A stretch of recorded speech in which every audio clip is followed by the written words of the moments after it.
So I must say that I have prepared my paper rather traditionally. I have not relied yet extensively on the new database. I'm asking sort of general questions, and I guess my paper, by the end of my paper, I start being able to see how I can use or what sort of questions I'm going to ask in relation to the database.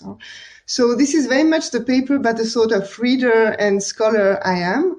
I'm not into editing. I edited Sir Walter Finch a long time ago. So I have an interest in material history and in book history and in sort of, I know how sort of the materiality of writing teaches us things about a writer, but my paper today is going to be rather more general and to start from the questions that this part of her correspondence with Constant d'Hermange on the one hand and Benjamin Constant on the other suggests to me. I think that the database is all the more necessary for Charrière, for somebody like Charrière, that she was at heart a letter writer. Of course, her novels are significant, and it is normal that we read and enjoy her novels, but we must remember that she is fundamentally a letter writer, out of which fiction sometimes or public forms of writing emerge, but this is not her driving force. She is also a letter writer at heart in that I think that even when she publishes fiction, she keeps somehow imagining that there is somebody reading at the other end of the spectrum. So as a letter writer, she's used to knowing her readers, and for her, writing fiction is very much about imagining that her books have an impact on flesh and blood people. So her correspondence is significant. And also something that I would like to emphasize, and that was said before, in particular by Suzanne, is that even though correspondence is at the heart of her writing, her correspondence is not, or maybe I should say rather, her correspondence is very much that of an ordinary woman. She doesn't have a network. She builds up her own group of correspondence gradually as occasions make it possible. So she's simultaneously an ordinary woman writing letters. But of course, if she were just an ordinary woman, we wouldn't be studying here today her work, or she wouldn't be sort of a significant writer. So she is this ordinary woman who is also very special, and maybe the letters to the Constant, to Constant d'Hermange and then to Benjamin Constant, are places in her correspondence where indeed she is very special. So my talk is going to emphasize Charrière's voice as a woman, as an original woman, as a singular woman, one would have said in the 18th century, and maybe as a kind of proto-feminist. So my presentation focuses on some aspects of the correspondence between her, that is Belle Fanteuil, then Isabelle de Charrière, and David Louis Constant d'Hermange, and later in her life between her and Benjamin Constant. So let's remember that her writing exchange with Constant d'Hermange runs, I hope you can hear me.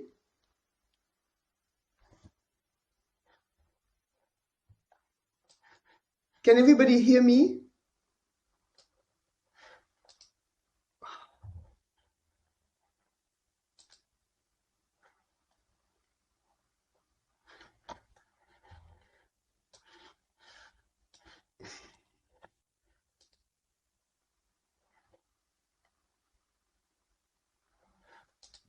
Valerie? Yeah? We can hear you. We can hear you all right. No problem. Okay, good, because I can only see sort of my PDF, and I was worried that I had lost you all. Okay, so you are still here. So as I was saying, her writing exchange with Constant d'Hermange started in March 1760 and lasted until December 1776. That is, between the time she is a single and potentially much courted young woman in Utrecht and The Hague, to the time when she lives at Colombier, relatively far away from the world as the wife of Charles-Emmanuel de Charrière, whom she married somehow against the odds in February 1771.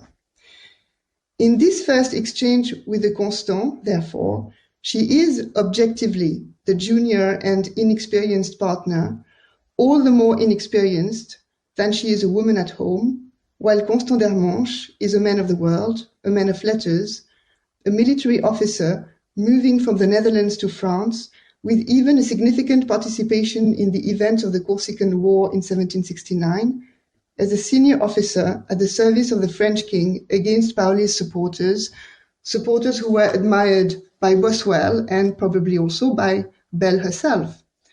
In short, all the elements of the situation would mean, if Belle Fanteuil had been an average 18th century young woman of her class, that she would learn from d'Hermanche, while he should be in the position of a mentor, teaching her what real life is about. But this expected relationship never qualifies the tone they adopted to communicate with one another. She never passively receives what he tells her, and he is himself conscious and happy of having found in this extraordinary young woman a writing partner. Their correspondence constitutes an exceptional collection of real letters, written with the freedom enjoyed paradoxically by a man and a woman who never or almost never met, 3 times in 16 years. Their letters only occasionally bear news. Most often they develop ideas of the time within the philosophical and moral injunction of knowing oneself. The letters offered each correspondent a space of freedom, an opportunity much sought after and cherished by them both. Contrasting with the role each feels he or she should perform according to the conventions of the social world, the letters constitute a space protected from conventional injunctions, a locus of communication characterized by transparency and sincerity, unavailable in daily life. That is, the letters they exchanged, first in secret and then in the open, constitute a kind of relationship and a mode of expression both Charrière and Constant d'Hermanche needed to an equal degree. Belle, as Emma has just reminded us in one of her quotations, saw in Constant d'Hermanche and calls him on multiple occasions her confessor, underlining the fact that what defines her writing to him is, as she says, the possibility of being uniquely open-hearted with someone. Writing to him, she articulates an attitude of transparency and frankness that would shape her voice as an author, writing novels and pamphlets. As she explains early in September 1762, at a time when their letters are still a secret and contacts between them a potential source of scandal, she values his letters because, quote, of the pleasure of writing without constraint to a man who would understand her so well, on whom nothing would be lost. And I quote from the translation by Janet Watley. Charrière does not give a thought, or Belle Fanteuil as she was then, does not give a thought in this significant sentence to the actual constraints of family or society, around which she had practically to maneuver daily for the sake of keeping their correspondence alive. What does worry her, or the constraints she writes about here, are those which would limit her philosophical dialogue and her freedom of expression in the absence of d'Hermanche. With d'Hermanche, she is free to contest and lay bare the practical and gender-biased moral meanings of words. Thus, after relating a misunderstanding between her conventional sister and herself, she typically releases her frustration in her letter to him, knowing, as she has said, that he is the one who always understands her. She writes, quote, "It is so arbitrary, the meaning of the words decency and modesty. How varied her ideas about virtue," end of quote. Her insistence on gender-free moral injunctions and her expectations regarding a universally relevant morality are key features of her intellectual contribution as a writer, for which she was valued by Constant d'Hermanche outside the real world. On his side, Dermanche sounds generally happy to accept this rather unprecedented writing contract between him and the young Belle Fanteuil. He sees their letters not as a mature man expected to teach her lessons would do, but on the contrary, exactly the way she does herself, as a mode of sharing and understanding one another, kept apart from everyday life and kept apart from the expected social and gender performances. About one of her social faux pas, for instance, he writes sympathetically, and this is the first quote on the document, "Your bad humor would have given me more pleasure than pain. It would be the token of the sincerity of all your impulses, and it is a precious mark of friendship not to give a studied response, but rather to criticize, to yawn with boredom without contriving to be tactful." For those of you familiar with Persuasion by Jane Austen, Dermanche's encouragement sounds here eerily like Anne Elliot's opinion about the difference between Mr. Elliot and Frederick Wentworth. Better sincerity and faux pas and blunders than lack of sincerity and self-control. Dermanche, as a true friend, systematically encourages her to value what makes her different, even her bad humor, and ultimately her sincerity. Like her, he suspects people's reaction in public to be tainted with complaisance, that is, with a lack of sincerity.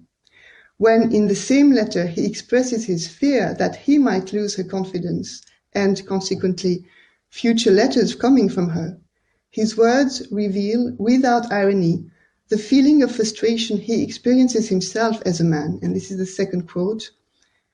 "Will there not be then one being on this earth to whom one can show oneself naked?" This one being on the earth he had found uniquely and almost miraculously in Belle Fanteuil, thanks to her initiative in talking to him first, and thanks to the letters he subsequently exchanged with her. It was already exceptional enough for a young woman to find a male receptive correspondent for denouncing the frustrations conventionally imposed on her. It may be even more so to see a mature and successful man of the world cherish his correspondence with a very young woman for the same reason. As we know, the correspondence between them did not survive her marriage. But what I think must be underlined here, and what must be part of a consideration about Charrière's writing career, is how detachment from expected roles and simultaneously an ideal of transparency in communication are forms of experience she learned to articulate in words through her letters with Dermanche, freedom of expression being what makes writing worth the effort between them in the first place. Never mind the risks of detection by family or the rest of the world. It is changing one's way of being or not writing with an open mind that would mean the doom of their correspondence. Now with Benjamin Constant, the writing exchange began shortly after they met for the first time in Paris in March 1787, and it lasted with serious ups and downs until, significantly, Charrière's own death on 15th of December 1805. Charrière's general correspondence famously ends with the letter she dictated on her deathbed to Thérèse Forster as a farewell to Constant. This gesture is representative of how exceptionally significant he was to her, and of how, as with his uncle, their contact with one another depended on frankness and transparency. On 10th of December, she told him, and this is the third quote, "I say," and I translate myself here so it may not be excellent, "I say I'm dying. My friends do not think it is the case because I have no pain supposed to kill me, but I feel the extinction of life must be death." This stoic farewell, she died indeed 5 days later, are the very last words known from her. As with Constant Dermanche, one may argue that common circumstances and conventions would have made her friendship and correspondence with Benjamin Constant not only impossible but unthinkable. He was not yet 20, indeed, when he met for the first time in Paris the middle-aged Charrière, herself in her 47th year. And again, Not only is there a gap of a generation between them, but also a gap in gender. She's a woman, he's a man. After she leaves Paris for good to remain forever retired in a small village of Colombier, they are going to exchange letters likely to maintain the enthusiastic complicity described by Constant in his autobiography. And be it on account of age or gender, their contact simply eschews assignments and descriptions. Theirs is fundamentally a relationship for which we have no words. She is not a lover nor a mother figure, and he appreciates not being a son for her, while sharing with her almost everything about his sentimental and even sex life. Once she uses the word camarade when trying to define their reading partnership. And on his side, Constant uses the word bizarre to qualify her in his autobiography, a word denoting the impossibility to describe Charrière according to recognizable categories. More precisely, their letters and comments suggest that what united them was, in these days of change and revolution of the late 18th century, their intellectual freedom in the face of social customs equally considered unfair, obsolete, and in need of change by them both. Neither gender nor age ever inflects the way they write to one another. They actually describe public conventions as downright unbearable, doing this often with the lightness of humor, in spite of their tragic consequences on them both. Sharing a good laugh was very much part of how equal they felt with one another. In his autobiography, Constant remembers how exceptional this complicity was, and this is the fourth quote when he remembers about their first meeting, the time of their first meeting in Paris. She was the only person with whom I could talk with freedom because she was the only one who would not tire me with advice or reprimands about my behavior.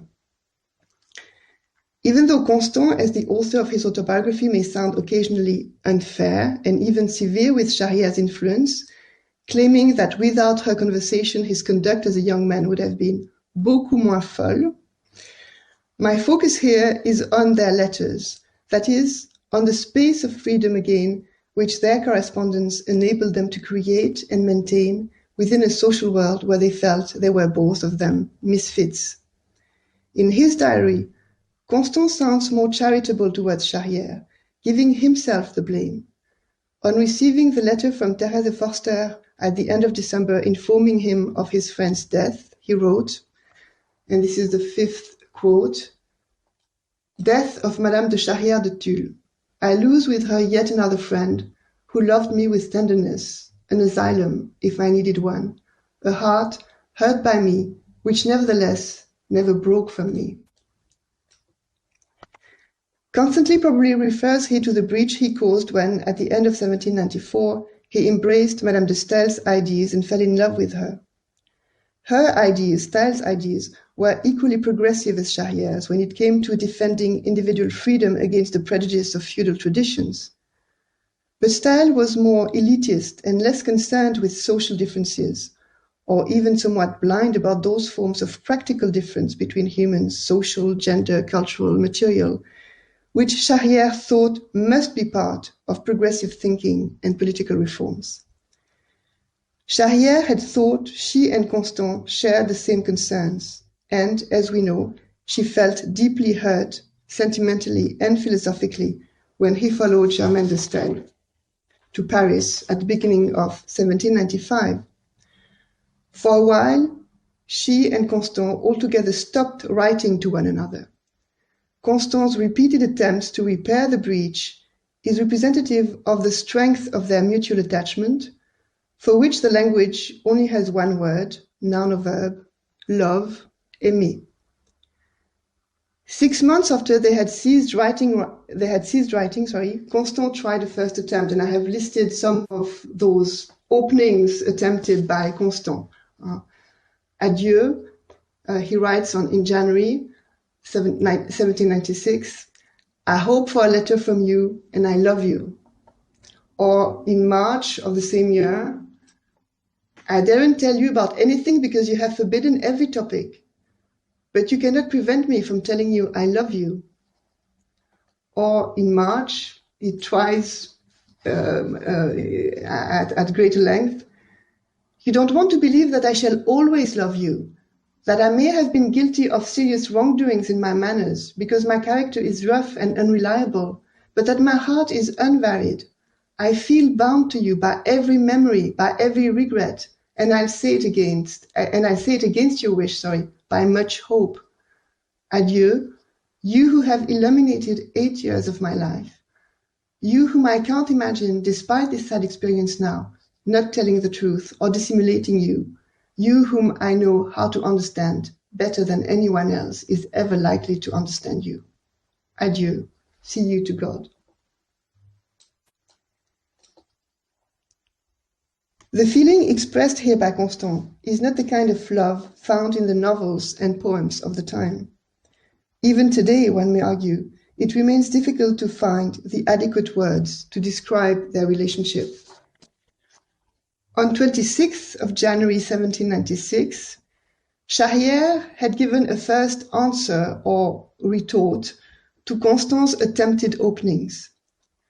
Complaining that he has not answered her question about his father's trial, she accuses him of sticking to generalities instead of writing the way they used to.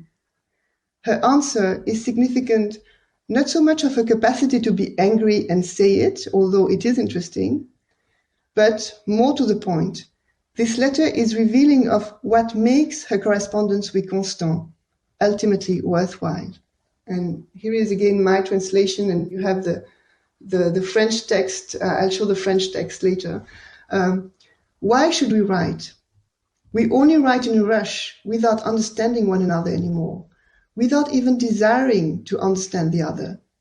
I don't wish to know what you might tell me, and neither what I do or know might raise your curiosity. I have asked you not to write anymore, so that I can be at peace, not regretting you and not thinking of you. You have found this selfish. Fine words. But I need this selfishness, and find it does me good. Some may be allowed to run here and there in search of amusement. I think I may also be allowed to withdraw within my den and to keep away from it anything that might trouble my peace. You are going to ask how you might be a source of trouble. Well, I don't love your kind of life. I don't love your friends nor your politics, nor other people's politics, and I'm no longer interested in arguing with you. I have said it. I warned you at the beginning of the revolution, if you go to Paris and get involved with some society or other, our liaison is finished. 18 months ago, I begged you to keep away from every banner in Germany. Nowadays, you are serving under banners or under some sheltering wings, and this is where you think and where you write. You no longer suit me, and as you don't need me anymore, we'd better stay how we are. Be happy. This is what I wish you from all my heart. So this is the French text. Reading this letter, one can easily see that the breach between them has little to do with merely a sentimental rivalry with style. One can't help being struck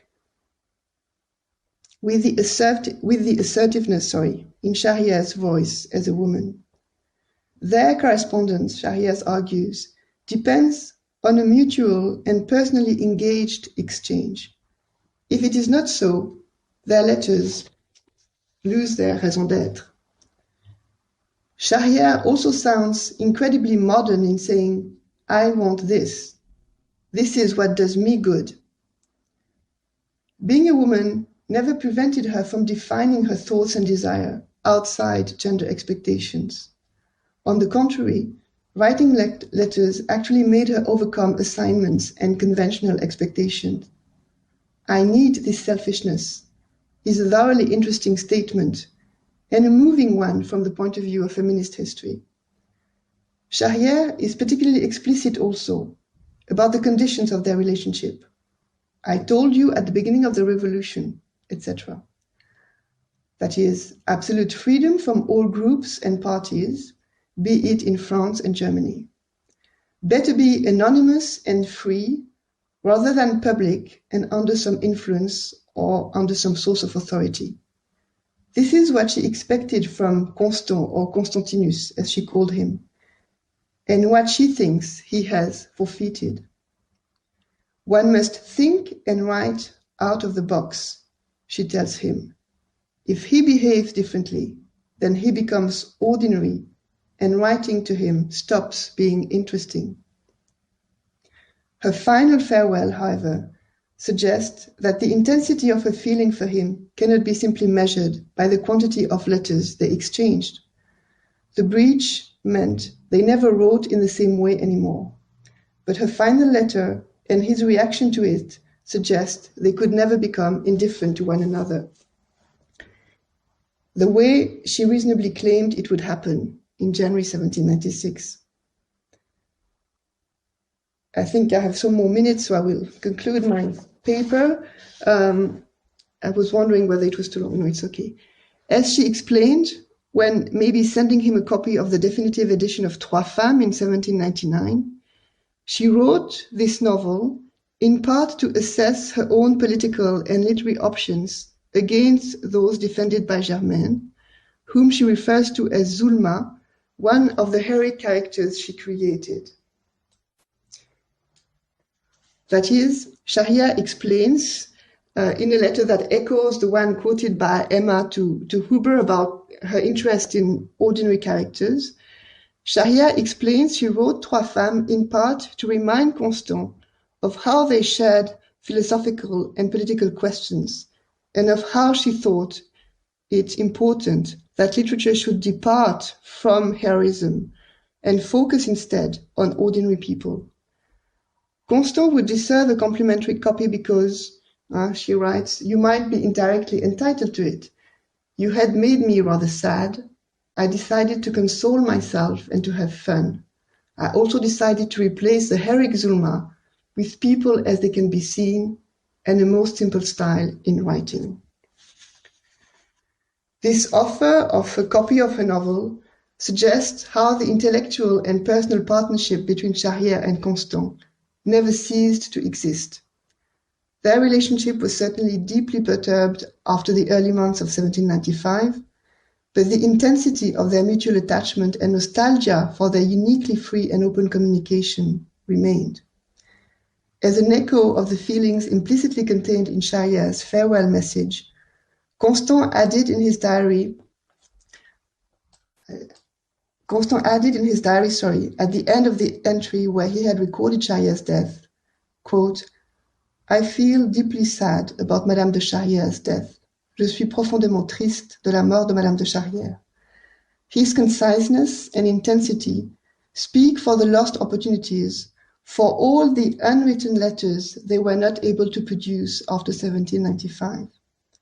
But the nostalgia for the truth and transparency they had initially archived together seems to have remained for both as an ideal of writing. So the question that the database would help me answering is, if I have to talk now of the, and I'll stop sharing my screen, it would be, is there a difference in writing between the two? I feel the letters to Constant d'Armange are much more finished, almost philosophical letters, whereas there's something more spontaneous, maybe, in the letters to Benjamin Constant. So can we see this on the basis of the manuscripts?